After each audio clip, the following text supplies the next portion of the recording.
Chodesh Tov, Chag Sameach. So I was asked to take some time to answer a few questions that maybe, give me, I have the list of questions on my phone. You took my phone. Okay. Okay, so there was a list of questions that I noticed. But I guess I'll start with a little repetition because of the severity of the issue. We're going to talk now. I wanted to take a few minutes to talk about the mikveh issue because it's an extremely severe issue and it's been misread and misunderstood, and people put together lists of hachamim. They're the first people that ever found out Shaya Psak Shalabi Abdullah Somech, and they're the first people that ever heard or read Sefer Shut Mishur Devash by Rabbi Harun ben Shimon. We don't know these psakim. Lo ra'inu otam v'lo shama'nu otam. So it's important to understand. Yes, there have been discussions about what we call mayim she'uvim b'hamshacha, right? That allow mayim she'uvim, drawn waters, not poured, but b'hamshacha. Ayu dvarim ka'elu. It's not something that was it. First of all, Rambam himself disputes these opinions. And it's true that there were times where it was found necessity because of a lack of mikveh. But if anyone takes a look at it, the situation, he goes through a whole tshuva where he analyzed the entire piping system in Egypt. Gam, in America in the 30s and 40s, it's true they were using tap water in mikvaot.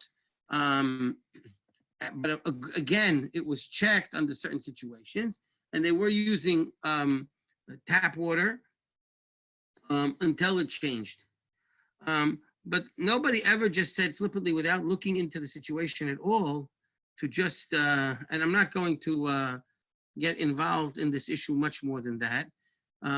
Nobody ever just said, oh, you just go into your bathtub and go into a pool. The Maim She'uvim, without even looking into it or analyzing it. That is irresponsible at best. And what I am afraid of is it is people taking their agendas, because it's not the first time they're saying it. They said it before there was a corona issue. People taking prior agendas, manipulating the fear of the people to advance their personal and private agendas that have absolutely nothing to do with the values of our community. And such people who claim to be rabbinic authorities should be shunned and not listened to, because all they're doing is manipulating the fears of people right now. The mikvaot today are operating with the recommendation of all the community doctors. We have recommendations of over 100 doctors that operate clearly and safely with protocols. They were worked on, gone over in the mikvaot. People who are uncomfortable with that, we have protocols. There's always the option of the ocean, although we wouldn't recommend it, but under certain situations, there are protocols in their way. It is highly irresponsible at this point to tell people to do tefillah in the pool and in the bathtub.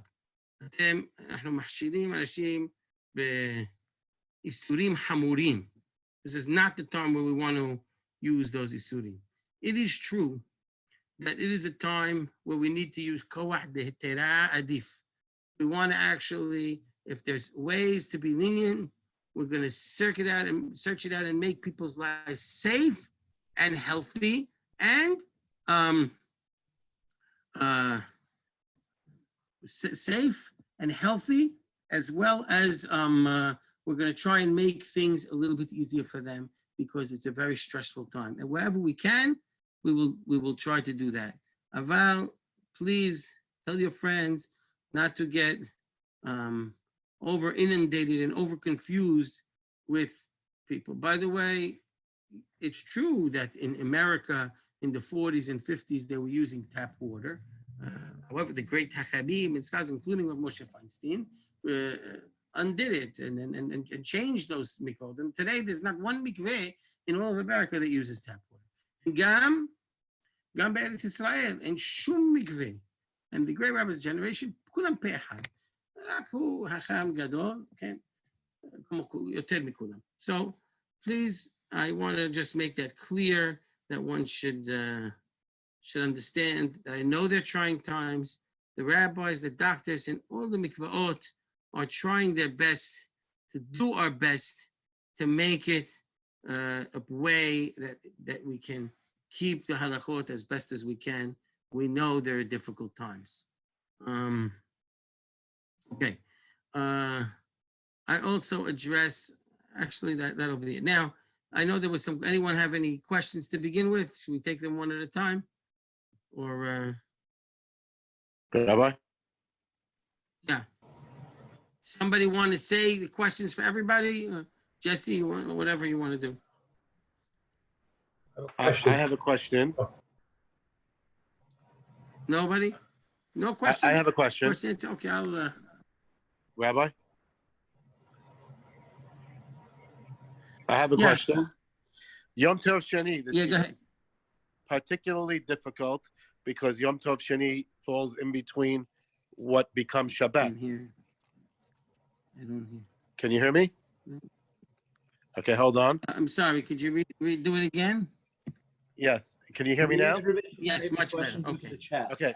So, Rabbi, this year, Yom Tov Sheni, this is Gabe Zeitouni. Hi. So, Yom Tov Sheni falls right before Shabbat.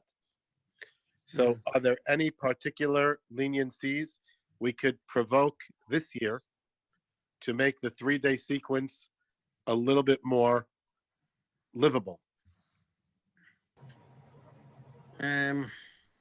Today, person is sick, for sure, any tzorchei holeh, right? Yom Tov Sheni, always, by the way, any tzorchei holeh we could do al yedei goyim. By Yom Tov Sheni, we're even more lenient for holeh. That you can give him medicine and do all what he needs to do for holeh on Yom Tov Sheni. Other than dealing with the holeh himself, I'm not sure exactly if there's any,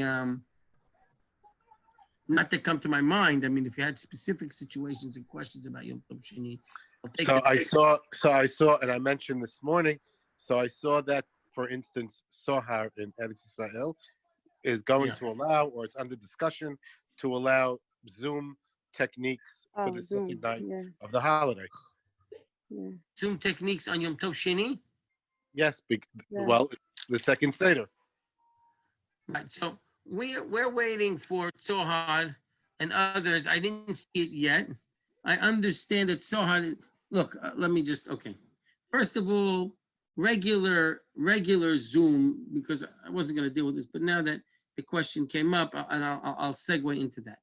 The regular psak that came up from a few rabbis, generally some of the Hachmei Morocco, that they permitted Zoom, even all studying.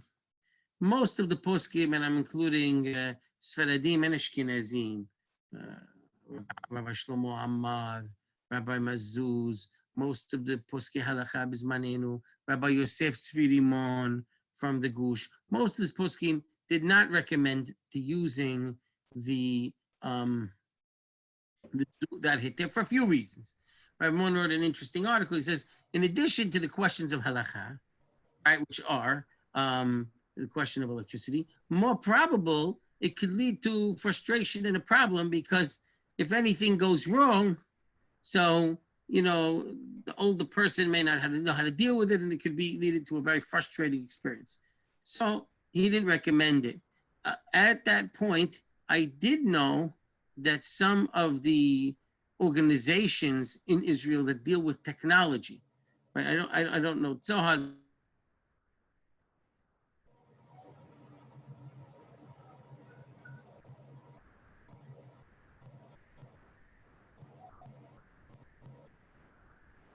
We lost the rabbi?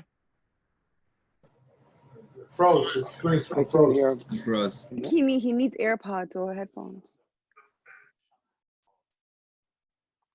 Maybe he should go into a better room in his house. Yeah, Rabbi froze. Sutton? Rabbi? At a location. Maybe he'll call back in. So can we Zoom or can we not Zoom? Try now. So far the answer will be absolutely no. No? Okay. No? What if the housekeeper Zoom. does it? Yeah. No? Now, Is that a final thing that cannot be undone in the next week or so? what? Is that final for this year, or is We're still up for waiting the? for Tzomet. We're waiting for Tzomet to come with a. He's waiting for Somet to come. Right. We're waiting for Tzomet to come through with a halachically They're waiting for somebody to do sound Somet. technological solution. Yes. At this point, we don't. However, what we are helping to do to recommend that is that there are some options to do that.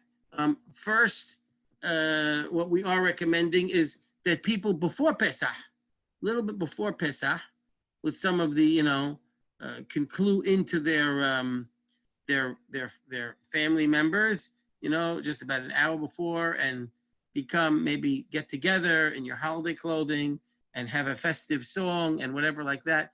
That would help them out, and that would show Ki'ilu that they are celebrating with the rest of the family.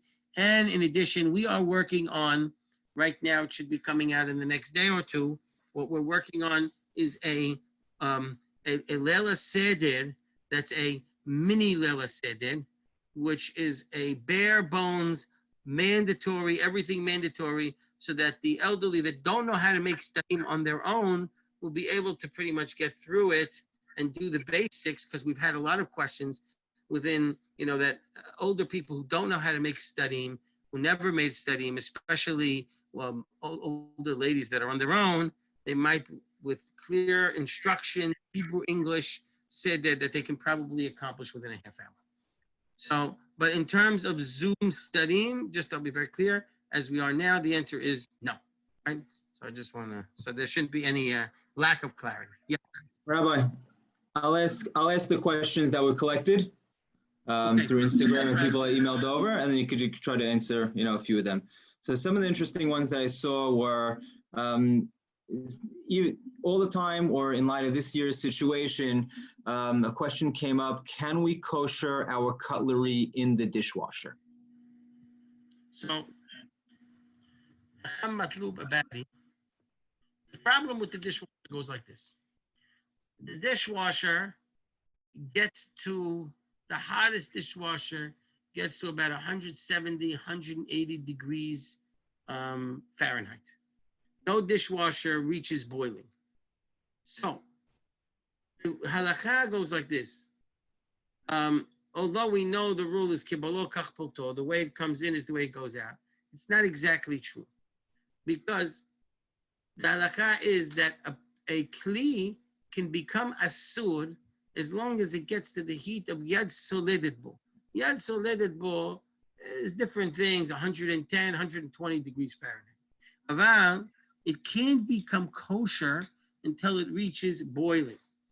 And no dishwasher that we know of reaches boiling. No dishwasher. For obvious reasons, because you're going to put plastic in there. If it reaches boiling, it comes out ruined. Hakam Matlub Abadi has a very famous tshuva on the dishwasher.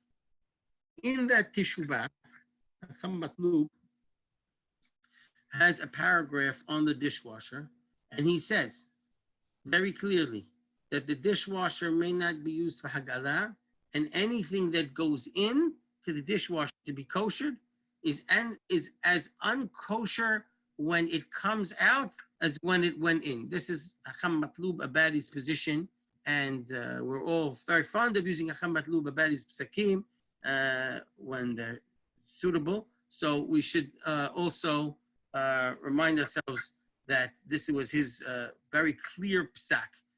In terms of, right, Joey, you saw it, remember, in Magin Badi? Joey? Yeah, Yes, Achad, absolutely clear. it's right Yes. there, right? He You talks can about affirm? with the soap and the dishwasher, mixing it at Noten Ta'alef Gam. So in terms of both B'li'ah, it's Yesh Lo Heter. In terms of Kli Sheni, Hacham Matlub is posek that even for kli sheni, it's not acceptable. However, I noticed that there were some rabbis permitting certain types of kli sheni. But I can't be. I don't think I can permit it where Hacham Matlub was very clearly so. Even this. Oh, okay.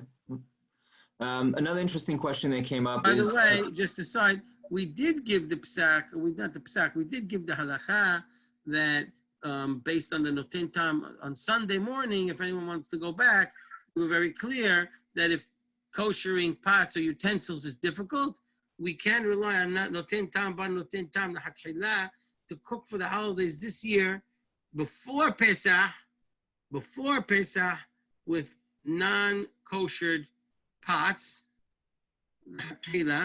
but someone asked me, is that true also if you continue using it? No, if you use it on Pesach, you have to kosher it. All what we said is if you use it before Pesach and it's difficult to kosher it, if sharlak, this year specifically. Rabbi, why are you saying this year specifically? It didn't Chama speak about this in general for all years? Okay, so, okay, I'll tell the story. About 20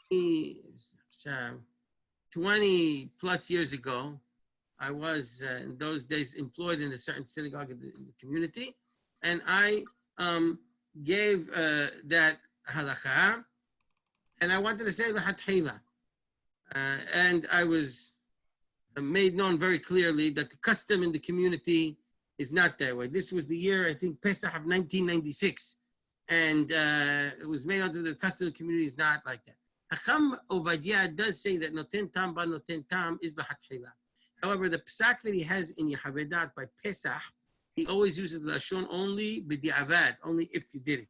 So therefore, many say that even though we do apply noten tam ba noten tam to Pesach, we do, and it's clear that hametz lifnei Pesach we can use it. However, the hatchila was always done that we kosher the pots before we use them, even if we're going to use them before Pesach, as long as we're going to use it for food that we're going to cook on Pesach. That's why I say this year, I go back to 1996, and I say that this year, 1996, I haven't said it, but this year, many years later, I will say, because of the difficulty, what's so difficult this year? People, they have a hard time, many people, first time making studying. Why? For two reasons. One, there are many people that used to get together with parents, grandparents. Now they're home alone making studying.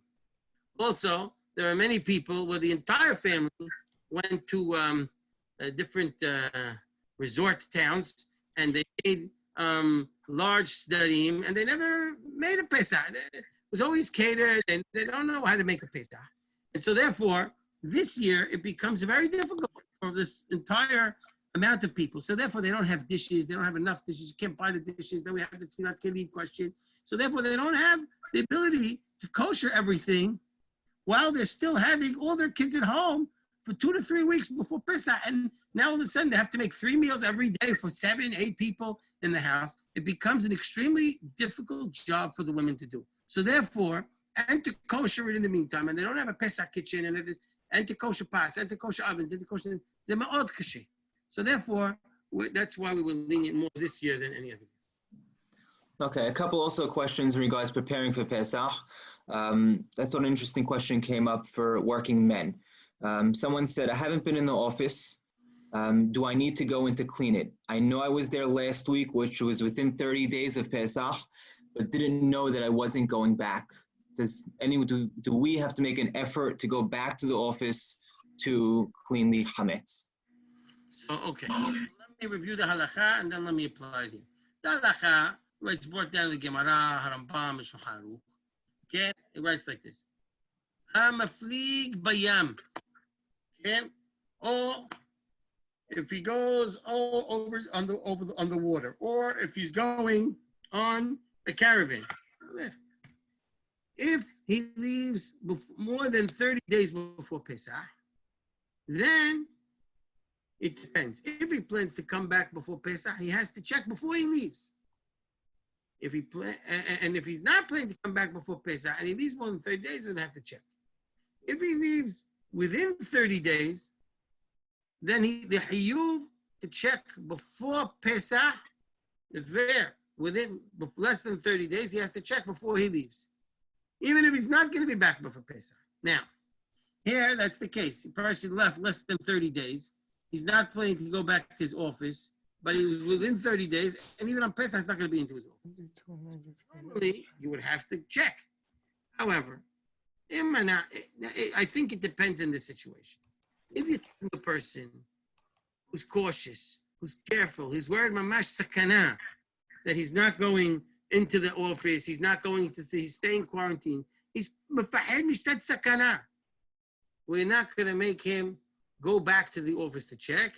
What he can do simply is, instead of just selling the hametz, which is a deen, he could literally sell, prior to this man of the Isud, the entire building, right? Because we have a halakha that says that there's the socher and a maskir. If I rent out a home, if a person who rents it out before the 14th, ala socher livdok.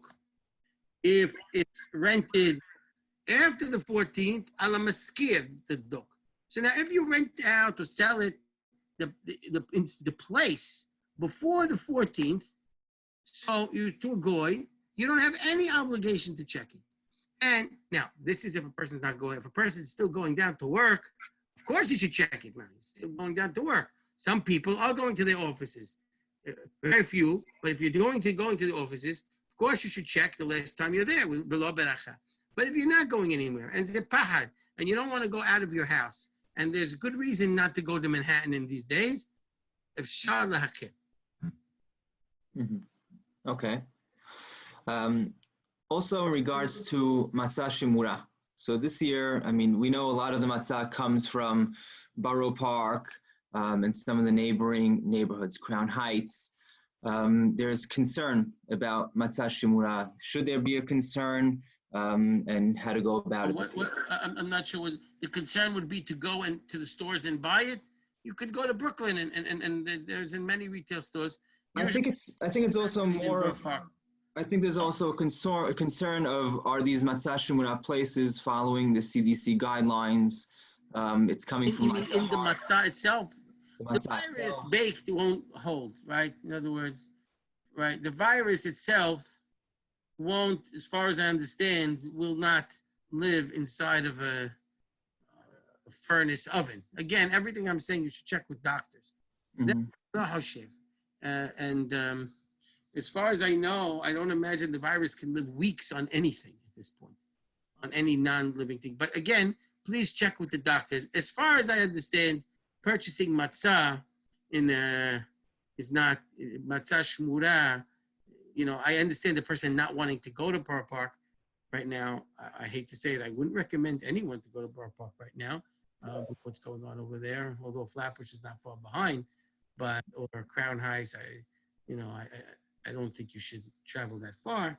But going to a local grocery store and purchasing it, I don't think you have to worry about anything virus in the box. But again, I'm not a medical professional. Rabbi, why not just go with the boxed up shemura, the machine? Yes, absolutely. But I think he's concerned with that as well. Right. The machine-made matzah shmura may be used. There's no question about it. Yes, that's fine. As long as it's shmura, if it's not handmade and it's machine-made, it may be used. We could rely on machine-made shmura this year, as well as other years, but not just machine-made shmura is fine. What do you say about haircuts? So usually right before Pesach, there's a rush to go get haircuts. Okay. And right now, a lot of people are going to be hesitant to go. Is there an allowance to get a haircut during the Omer if we don't want to go beforehand? But I'll answer anyway. We want to know right before Pesach. Halavai, sheniyeh briim, and we should all be healthy. Again, Vadai, a person should not go to barbers now. There's no mitzvah to get a haircut before Pesach and putting himself in sakana and sit in a barber who's going to cough all over his head. Zavadai, it's not a normal thing to do, and a person shouldn't do that. If a person can, now it's different here. the precedent might be like this. I think this is the precedent you're asking. Gemara says about Hol HaMoed, a person who's Yotzei Mibeit Asurim or Menudeh, okay? Those type of people, when they come to Hol HaMoed, when I'm talking to Omen, they can take haircuts and things like that because if for so long or Avel, they couldn't do it. However, a person today, he can shave, right? He can shave himself. That's the majority. And even a haircut, it's not that he's not allowed, he's not unable to, he just can't get to a barber. Okay? A person can have his wife cut his hair if he's say that if he's a little bit brave. Okay? Aval, if it's a shalom bayit issue, don't do that. Aval, a person could do that, it's not that he can't. So therefore, for Hol HaMoed, לא היינו מקילים. עכשיו לגבי העומר. שלגבי העומר זה מנהג. And there are plenty מנהגים מקילים. אשכנזים מקילים until ראש חודש. הרבה מנהגי מצרים, ראש חודש אייר עצמו. יש גם יום העצמאות. יש הרבה מקומות and places that the רבנות הראשית הקלו. אפשר להשתמש בימים האלו, בקולות האלו, if need be. אבל we get to the Omer, we'll worry about the Omer. Let's now get through Pesach safely. That's our main ikar. HaOmer, v'minhagim shel HaOmer is not something that we need to be focused on or really overly concerned about right now. I know this question was asked, you answered part of it earlier on Sunday. It's coming up again a lot. People are asking it in the chat and even texting me. Could you go over the laws regarding mikveh kelim? Yeah. I didn't answer some of it. I answered all of it, but I'll do it again. Okay. Why is this? 1 second. Give me 1 second. I need to. Raja is fixing it. 1 second.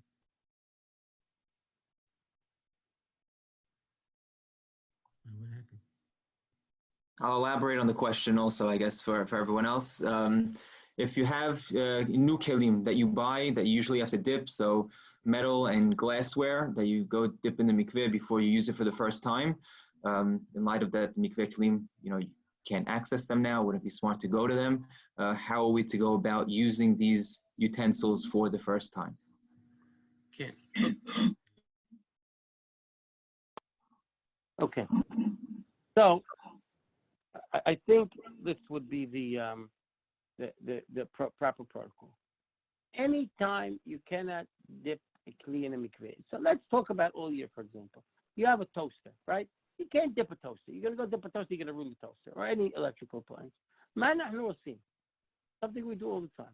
We give it to a goy as a gift, a housekeeper, and then we borrow it back.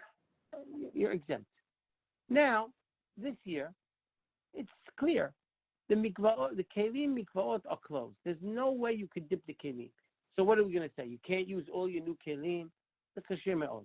So simply, give the best thing to do now at this point, right? If you can't go drag all your kelim to the ocean, that's not practical. I mean, if you're going to dip in the ocean, you can do that. But if you're not doing that, so what you do is you take all these utensils. If your housekeeper is still in your house and working, you tell the housekeeper, this is now yours. And you give it to her as a gift, you borrow it back. Because it belongs to a goy and you're just borrowing it, there's no chovah to dip the kelim.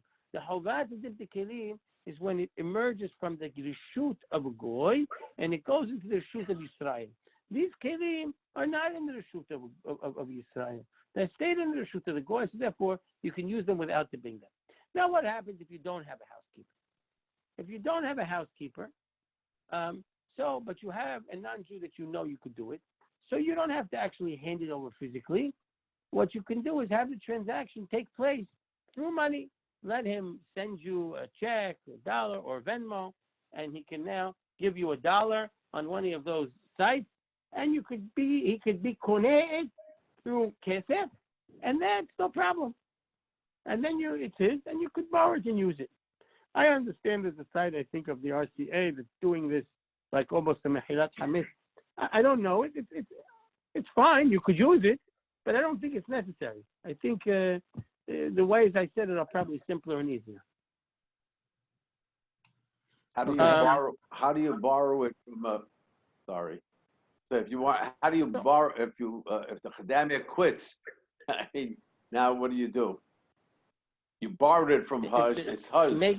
Make sure she doesn't quit on Pesach. Do whatever you have to do. She doesn't quit on Pesach. No, if she quits, so you borrow it forever. Not like Mehirat Hametz, we have to buy it back. Just borrowing it, no problem. She left. It's forever borrowed. She lent it to you for good. Okay. If she wants to take the clean back, then she's got a shopping. Then okay, now you got a problem. Well, it's okay. It's not like Mehirat Hametz where you have to buy it back and therefore never fire the goy on Pesach. Well, if she leaves, she leaves. You just borrow. She's lending it to you. She never asked it to back. She doesn't ask it back. She continues lending it to you. It's no problem. Good. Okay, another question that came up for some of the carnivores in the chat is how do we kosher a barbecue? Barbecue is very difficult to kosher because what you need to do is you need to do libun on the grate, right? On the grill. And therefore, either you get a new grill, or you have to do libun. Libun is very difficult to do, actually. Libun, especially today, people don't have blowtorches available, and therefore, it's very difficult. And to just turn the grill on is a little more oil because it's not going to get as hot as it needs to get. So therefore, either you do the actual libun, or you get a new one, a new oven, a new grill, not, like just the top, the grate, or, but this is, I was told, going to ruin the barbecue, or you put tinfoil on top of the grate, and you grill it on top of the tinfoil or on top of something else that can cover it. About, I don't know if that's going to be. What's the temperature for libun, Chacham? What's the temperature required for libun? Temperature for libun is not really a temperature. It has to come to the point where it either turns white or, according to Hamuvajat, turns red and sparks. And if I don't use any bread on my barbecue, it's only my meat with sauce and things like that. If you never put bread on it, ever, you never put bread on directly on. So then if that's the case, if it's just used with meat and therefore no hametz was really used in it, you're just worried. Then there's an item. Then there's what we call libun kal. Libun kal is what you said. You turn it on, shut it, and leave it going, and let it get hot for as long as you would ever use it. An hour, I don't know. But that's only if you would never put any hametz or ta'arovet hametz on the grill itself. Okay, another question that came up in the chat, not particular to this Pesach specifically, but I think a lot of us are going to be doing seders for the first time alone, is could you clarify how much of a standard square matzah and a round matzah shemura is considered a kazait? Especially this year, we have to be, also there's many people that are going to do studying by themselves, older people that are not used to it. A person, the shiurim go like this. For motzi matzah, person should have at least a kazait matzah, and the person that's making the seder, making the kiddush, he has to have a kibesah. For those around that also want to be strict, to have a kibesah in matov u'mana'im. That means every kazait, especially if you're going to have a kibesah, we can rely on the opinion that it's 20 grams, not 28, not 30 grams, not a whole ounce. That's about 2/3 of an ounce per kazayit. And then if you're doing kibesah, it's 1 1/3 ounces. Okay? That, in terms of the big circle ones, the handmade circle ones, usually each one of those, I think, is 2 ounces. So if the person wants to be mahmir, strict from motzi matzah with kibesah, it's a little bit more than half. For the korech, it's about another 20 grams. That's what, about less than an ounce, and as well for afikuma. In terms of, like I said, you have to look. I think in the machine-made, the square ones, I think each one's an ounce, 30 grams, but you have to check. But those are the grams. Huh? A kazayit, a third, 20 out of 60 grams. Okay. Is there a way? And there are those who say 1 ounce. There are those who want to say 1 ounce. לא צריך כל כך להחמיר. A person wants to be מחמיר maybe for afikoman. הנה מה טוב. afikoman. But anyway, with the מוציא מצה you're having 2. כורך, אין מה אפילו להחמיר. אין סיבה להחמיר, זה מנהג. afikoman, there are those who hold that that's the אורייתא, אז מי שיוצא להחמיר. There are those who hold that that's מי שיוצא להחמיר, שיחמיר באפיקומן. Have another 10 grams if he still can eat it. Okay. And maror again, that also has to have a kazayit. Again, the maror is about it's more leafy, it's less dense, about 1 ounce. But when it comes to the korech, it could have even less. It'd be 2/3 of it. Any other shurim I missed? Arba kosot, exactly 3 ounces. Don't have to be mahmir more than 3 ounces. Even a little less than 3 ounces is speak. Is there a way to kosher my electric hot plate and a warming drawer?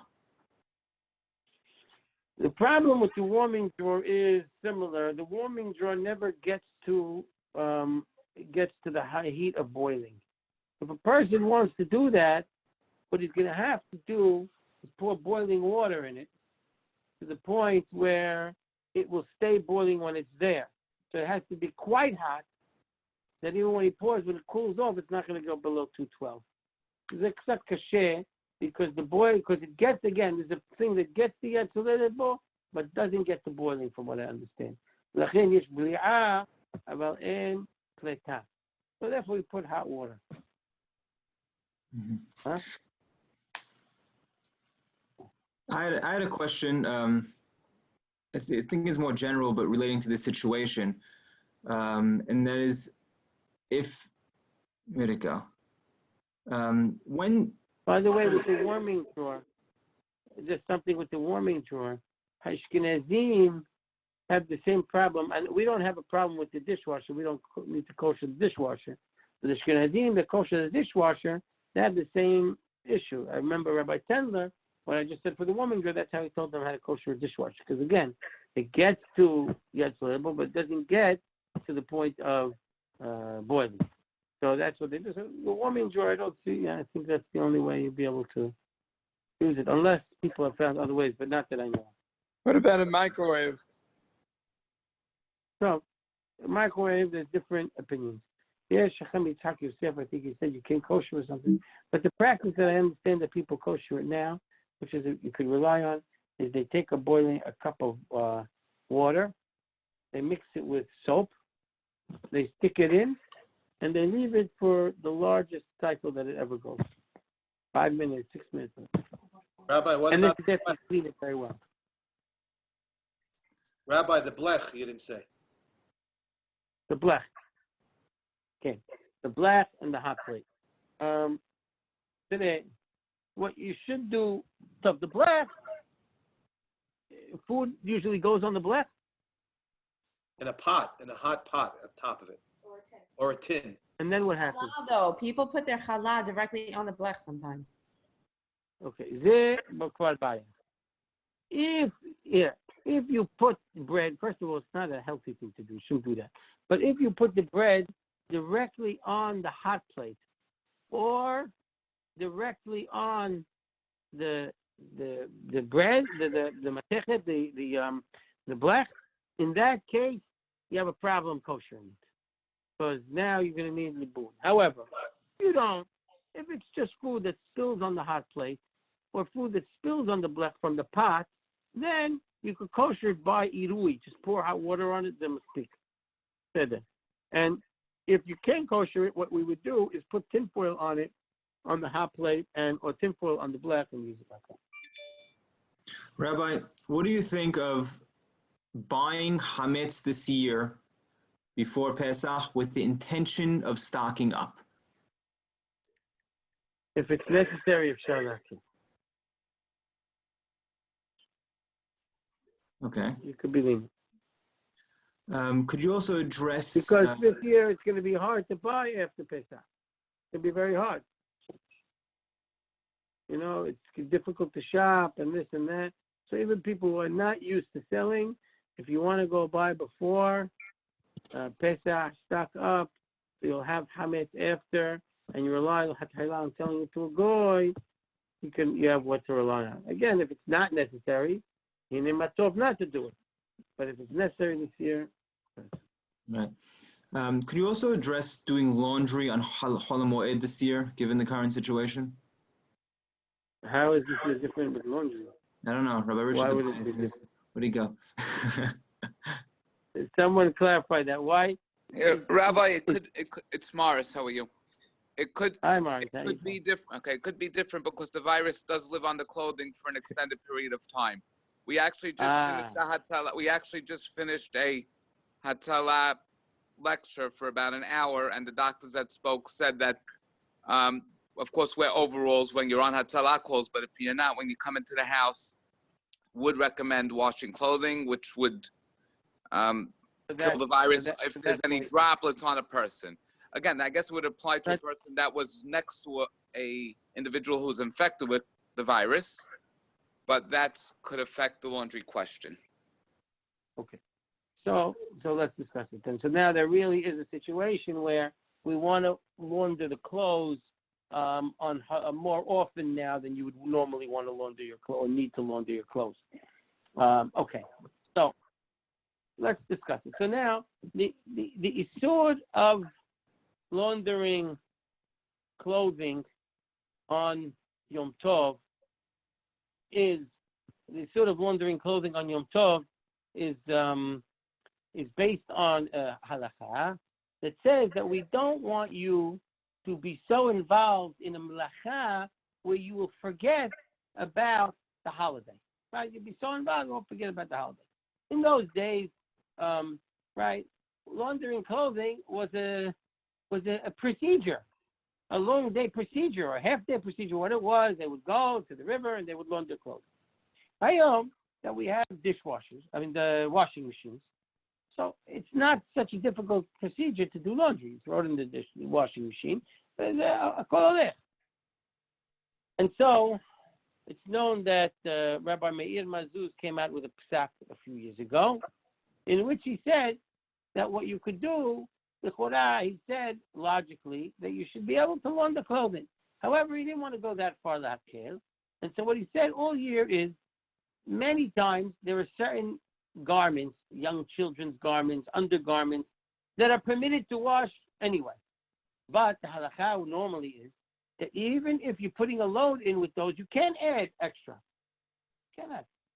However, what we would recommend now, because washing machines is not a tirha, so he says you should be allowed to, even if you have extra clothing that you don't need for the holiday, or that you're concerned that they might have, you want to be extra cautious with leaving unlaundered clothing in your house.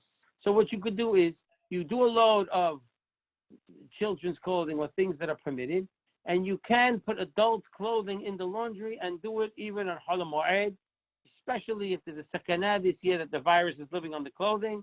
But die efshar le'akel and rely on the psak of Rabbi Meir Mazuz. Okay. Also, this year, a lot of us are without housekeepers cleaning for Pesach, cleaning the houses, cleaning the cars. To what extent do we need to clean for Pesach? Like, what's the law of how much we need to clean? This is a big problem that I don't want to answer this question because my wife is sitting next to me, and if I answer this halachically, I'm going to get in big trouble. But the reality is this. How much we clean for Pesach every year is excessive. And most of the time, I don't know if we're cleaning for Pesach or we're using Pesach as an excuse to clean things that we don't need to clean, doing the windows. Let's now, please, right? Wives, Pesach is 1 week. It's not 7 weeks. Pesach doesn't start before Purim and end at Shavuot. Pesach is 1 week. Let's get back to the basics now. We don't have to kosher the house for 6 weeks. Okay? Lo halakha. Right now, what I think we need to do is get back to basic halakha. The basic halakha. Everyone, there's a system where there's a lot more people in the house, and to insist on the ultimate cleanliness, the way we're used to for Pesach, is only going to frustrate matters and create lack of shalom bayit, and it's create arguments. A kid, you went here, you shouldn't eat that, don't take that. Lo tzarich kol hashטויות האלה. Get rid of all of that. Don't do any of that now. Right now, the main thing is it's a trying time for everybody. We have to all get along. And there are many people spending many, many hours in the house. Enjoy it as an opportunity to enjoy their presence, not as a time to start arguments and fighting. So therefore, I think what we should do, kosher the pots, check for hametz, clean things for hametz, make sure areas that are hametz free like every year, but no more than that. Let's leave the yearly spring cleaning this year for summer cleaning. Leave it. Don't do it now. Wait till we're all healthy and the kids inshallah will be back in school and you have time and we're not all frustrated and we're not all nervous. We're all nervous anyway. Let's get out of that head. Let's focus on just preparing just what we need to do for the holiday and no more. All right. The basics for the holiday are, of course, what we need to do is koshering the pots that you're going to use for Pesach. Again, like I said, the ones you're not going to use, the ones you're going to use before Pesach, you don't have to kosher. Koshering the pots you need to do for Pesach. Koshering, of course, the stove tops, the ovens, and the countertops, all the way you kosher them. And cleaning any area that you think food, hametz, may be prior to the bdikat hametz. Any area that food may have come, make sure that there's no food there and that there's no hametz. And then, of course, when you do bdikat hametz, you check the whole house for that. Yeah.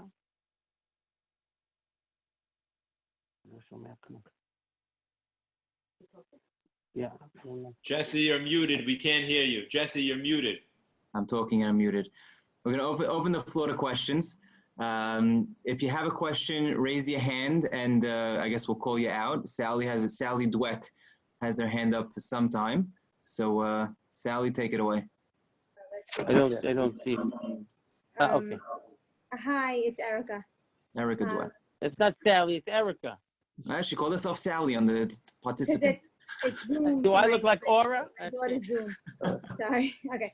I was wondering about how you was talking about the offices, but if we say we've moved locations and we're in Jersey now, if we sell our entire home, then our pots and our dishes and everything now belongs to a goy. How will we then buy them back and not have to redip, buy new dishes? You know, how is that? No. I said sell the house. You don't have to sell the pots. Don't sell the pot. You don't have to sell the pot. Sell the hametz. You're muted. I sell the hametz. Sell the hametz. You sell the house and the hametz. You don't have to sell the pots and the utensils. And you don't have to. If you rented your house for a week to somebody, right? He could use your pot, but you're not selling him your pot. You're just letting him use your pot. Right? So usually when we sell our hametz, we have in mind that we're only selling the hametz. We're not selling our pots or anything else in our home, just the hametz. Now this year, being that we're not actually doing a bidikah in our home and we're selling our whole home, there's not a distinction there? No, but you're selling that and the hametz in the house, of course, but you don't have to sell the pots. No tzarich.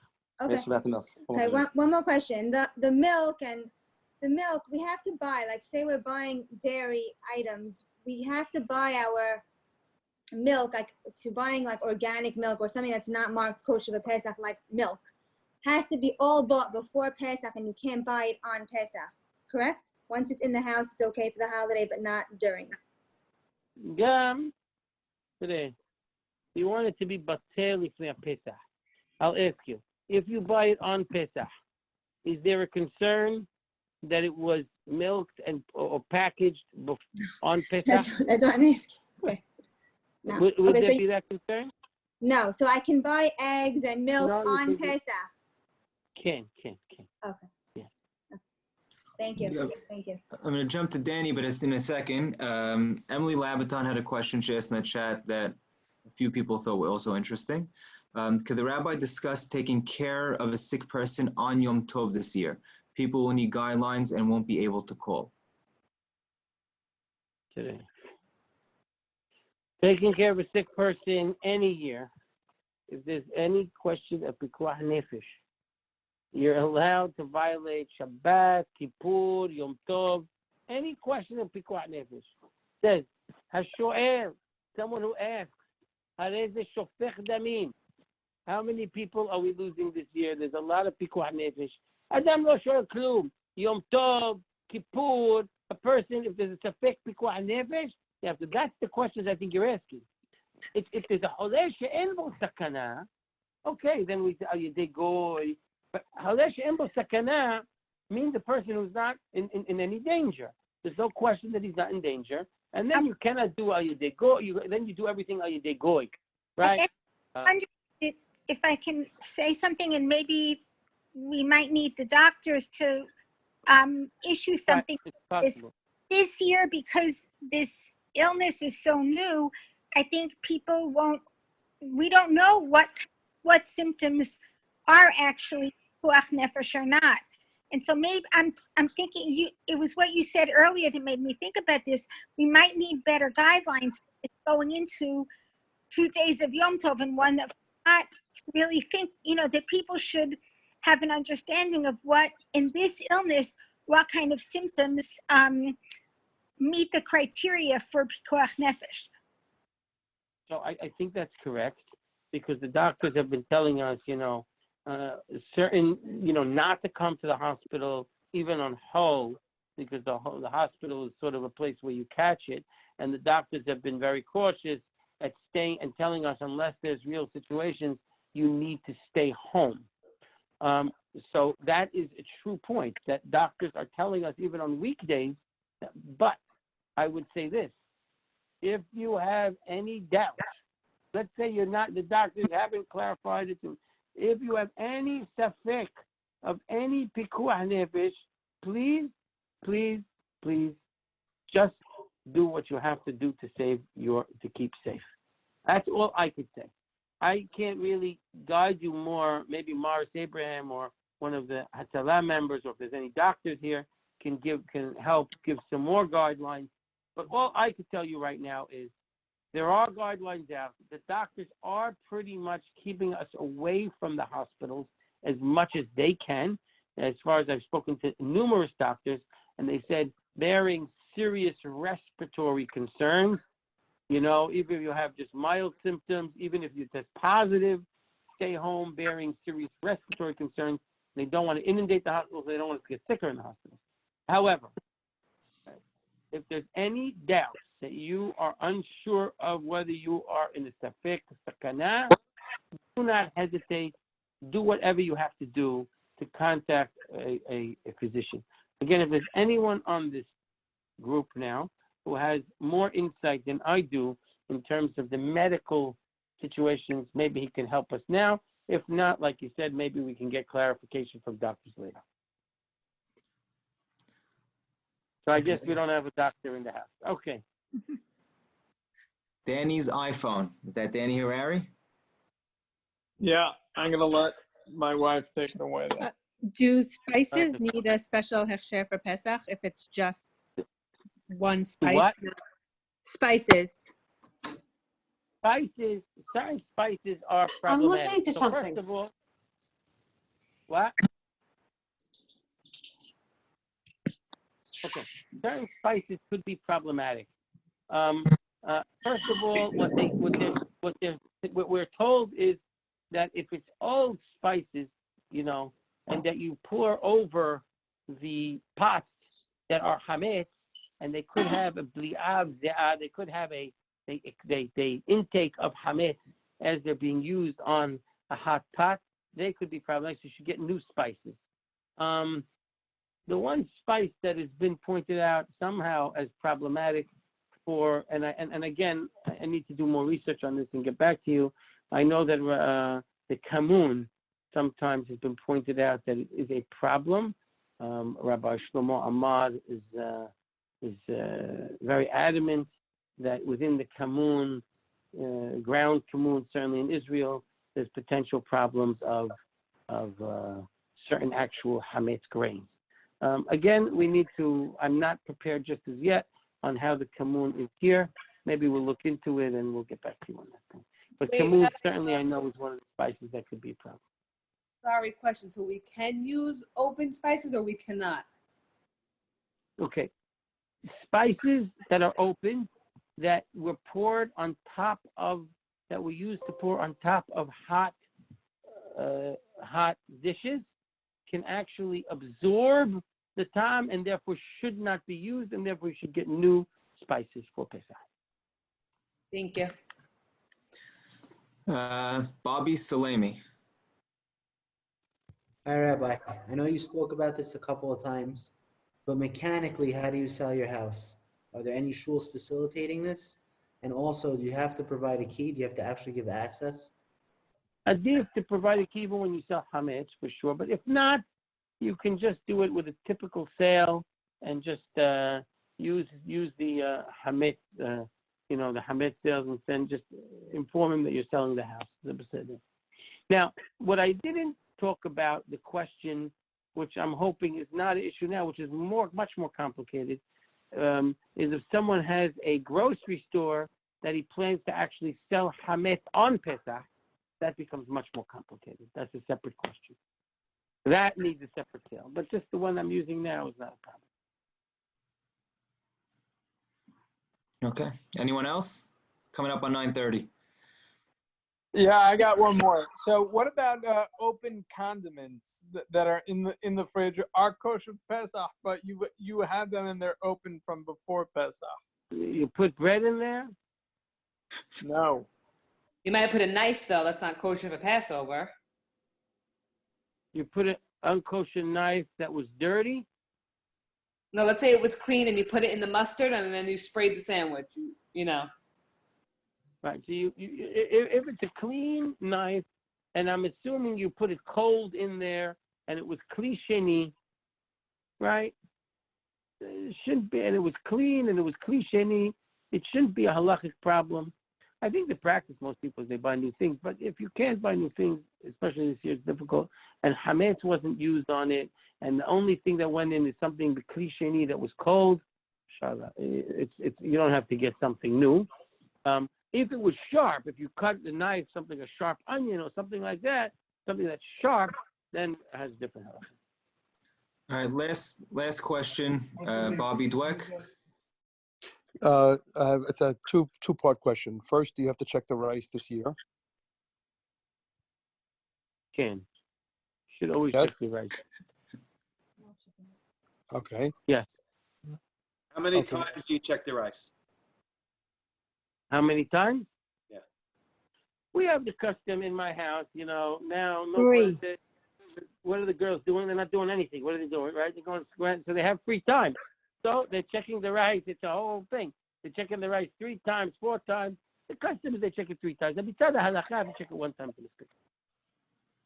Thank you. Also, can one have tahina on Passover? It wasn't clear. Can one have tahina on Pesach? Api halakha, tahina is permitted to be eaten on Pesach. But many families in the community have the custom of all kitniyot not to have hummus, tahina, corn. They don't have, many of the Halabi families have a custom not to have kitniyot. Okay, that's a custom. But api halakha, it's 100% mutar. Now, you should know that I want to say one thing about kitniyot, and I'm not sure how the Ashkenazim are going to make Pesach this year, but you should know that in the beginning, Israel independence, the Tzvi Pesach Frank allowed kitniyot for Ashkenazim because there was a scarcity of food during the war. So he allowed them to eat it. I don't know if there's going to be a scarcity this year. I don't know if those rabbis will feel the need or not feel the need. Again, that'll be for them to decide. For us, for Sfaradim, rice and kidneyot is mutar anyway, so there's really not much of enough coming now. But it's just a curious sociological thing that whether they'll decide this is a year, or at least some communities will decide the year to allow kidneyot or to allow matzah shruya, sheshkenazim kol gebrak, kol advarim ha'elu. I don't know if they'll accept those, maintain those humrot or not. Does But that for us, does that include beans and chickpeas? beans and chickpeas is all legumes, it's all kidneyot. It's mutar, abi halacha. It's only dependent on minhaj, custom. And then sesame seeds as well? Okay. Rabbi, As well? Everyone should follow their minhag, and some families in the Halabi community prohibited fasulia, beans, sesame, all of these kitniyot, corn. The Halabi were strict. Even though they allowed rice, when it came to kitniyot, many families prohibited it. But again, this year, if it becomes a difficulty, you should have that in mind, that even the rabbis even the Ashkenazim who are strict on it, were lenient at some points. Wow. When do we go by rov tashmish of an item versus if I put bread on it once?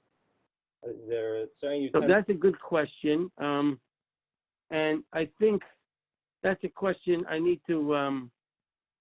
It's going to take a certain amount of limud, how, when, and how we go for rov tashmishah. I think let's leave that maybe for a next session when we get to rov tashmishah. So that's I know a little I said, bit more complicated for right now. I know I said, but we will follow up with that on a following class, maybe a follow-up class, or Chem David will talk about it another time. I know I said last. Almond milk, Rabbi? Huh? Almond milk? Almond milk. My issue, almond milk. I'm asking, does it need to have share for Pesach or no? Almond milk. What? Doesn't I think so. You need you always find it. I mean, they should have with markings. No, they don't have a marking. Oh, they don't. It's like the shelf life in the boxes, or the fresh one, they don't doesn't seem to have a marking on it. So.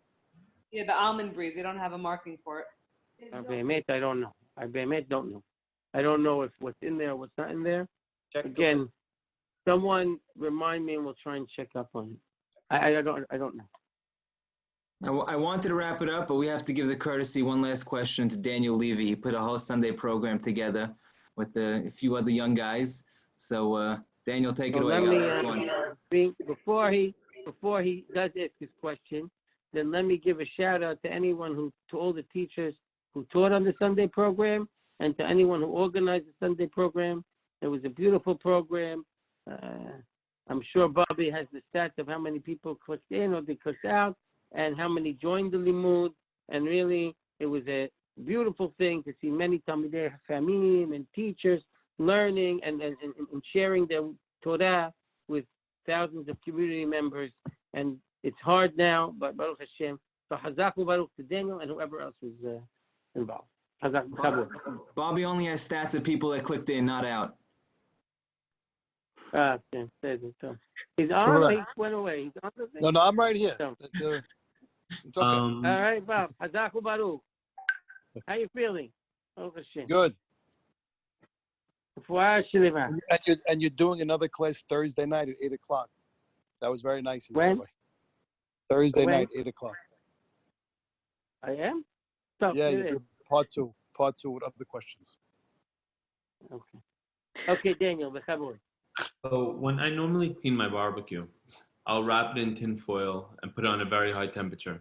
For 40 minutes to an hour. When I take it off, or if I open tin foil, barbecue grates are all red.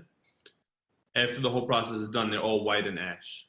Then I'll take a metal wire scraper and clean it after that. It literally turns white. Yeah. When it cools down, it's white.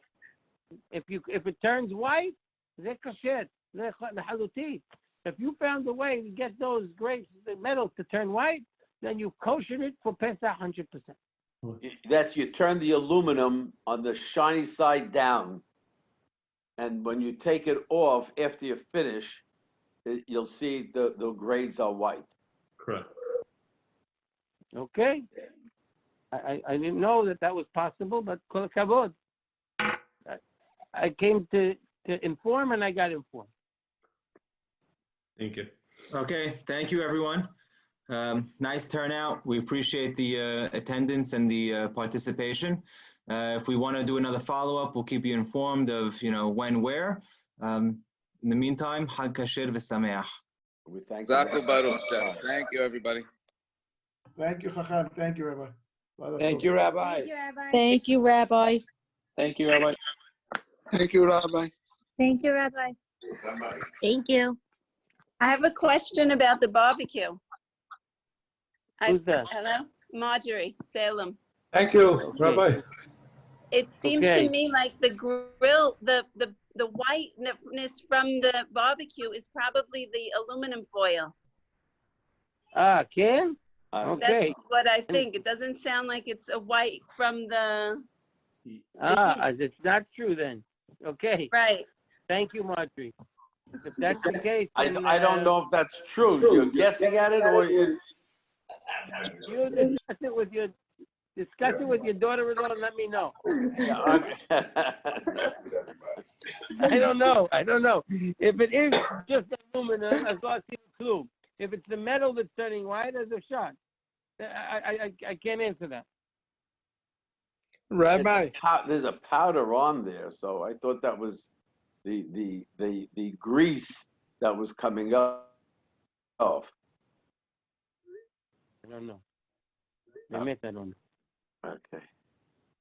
I'll have to check with my daughter-in-law. Yeah, you better be careful there. Rabbi, thank you. You've been great. It's very enjoyable. I don't use tin foil. Thank you. Okay.